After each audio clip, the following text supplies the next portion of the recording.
நம்பிக்கை தளராத வாழ்க்கையை பெறுங்கள். எப்பவுமே நம்பிக்கைங்கிறது ரொம்ப பலமானது.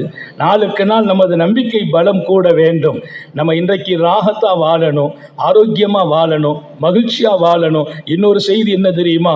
எப்போதுமே என் வாழ்க்கை என்பது அலுப்பு தட்டாமலும் சோர்வு இல்லாமலும் இருக்க வேண்டும் என்றால் உங்கள் நம்பிக்கை தான் அதற்கு உதவியாக இருக்கும் என்றார்கள். என்ன நம்பிக்கை? நான் வாழும் ஒவ்வொரு வாழ்க்கையும் அர்த்தம் உள்ளது, அர்த்தம் உள்ள வாழ்க்கைக்கு அல்லாஹ்வின் புறத்திலிருந்து அருள் கிடைக்கும் என்ற நம்பிக்கையோடு வாழுங்கள். அவன் அருள் என்பது உலகத்திலும் உங்களை நிமிரச் செய்யும், மறுமையிலும் உங்களை உயர்த்தி காட்டும். உலகத்திலே நிமிரணும். நிறைய பேர் நம்மை நிமிர விடுவதில்லை. நிமிர நிமிர நம்மை தட்டுகிறவர்கள் உண்டு, ஏற ஏற இறக்க நினைப்பவர்கள் உண்டு. நாட்டின் வரலாறு உங்களுக்கு புரிய வேண்டும். இங்கே சில பேர்களை உயர்வதற்கு நாடு சில பேர்களுக்கு அனுமதி வழங்குவதில்லை. ஒன்றை நான் தெளிவாக சொல்கிறேன், நீங்கள் எப்போது உங்கள் வாழ்க்கையில் பலமான நம்பிக்கை வைத்து பாருங்கள், அல்லாஹ் என்னோடு எப்படி நடப்பான் என்று.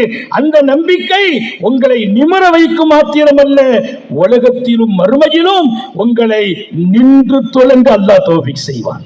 அவன்